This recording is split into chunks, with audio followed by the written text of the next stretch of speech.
ఈ వీడియోలో మనం గతంలో చేయగలిగిన పనులు ఎలా చేయగలిగారు అని ప్రశ్నలు అడుగుటకు హౌ అనే క్వశ్చన్ వర్డ్ని మరియు కుడ్ అనే హెల్పింగ్ వర్బ్ను ఎలా ఉపయోగించాలి అనే దాని గురించి తెలుసుకుందాము.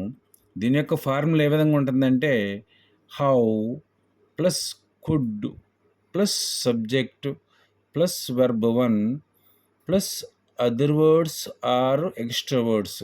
ఇక్కడ అదర్ వర్డ్స్ అని అనొచ్చు, లేక ఎక్స్ట్రా వర్డ్స్ అని కూడా అనొచ్చు. How plus could. హౌ అనేది డబ్ల్యూహెచ్ క్వశ్చన్ వర్డ్, కుడ్ అనేది హెల్పింగ్ వెర్బ్ అంటే సహాయక క్రియ, ప్లస్ సబ్జెక్టు ప్రొనౌన్స్గా I, we, you, they, he, she, it వస్తాయి. Plus verb 1. ఈ వెర్బ్ 1 అనే present tense of the verb మరియు base form of the verb అని కూడా అంటాము. ఇక్కడ సబ్జెక్ట్ ఏదైనప్పటికీ కూడా ఇక్కడ present tense of the verb, ఇక్కడ కుడ్ అనే హెల్పింగ్ వెర్బ్ వస్తాయన్నమాట. ఈ ప్రెజెంట్ టెన్స్ ఆఫ్ వెర్బ్ యొక్క ఫామ్ ఏ విధంగా ఉంటుందంటే ఆస్క్ అడుగుట, బై కొనుట, కమ్ వచ్చుట, డూ చేయుట, ఈట్ తినుట, ఫ్లై ఎగురుట, కిల్ చంపుట. ఈ విధంగా వెర్బ్ 1 యొక్క ఫామ్ ఉంటుంది. కొన్ని ఎగ్జాంపుల్ చేద్దాము.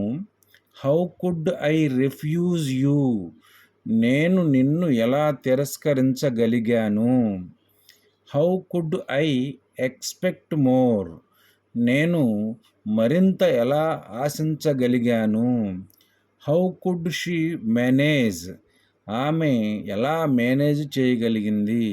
ఇలాంటివి మరికొన్ని ఎగ్జాంపుల్స్ మీరు ప్రాక్టీస్ చేసినట్లయితే గతంలో చేయగలిగిన పనులు ఎలా చేయగలిగారు అని ప్రశ్నలకు హౌ మరియు కుడ్లను ఎలా ఉపయోగించాలో తెలుసుకోగలుగుతారు. Thank you for watching this video.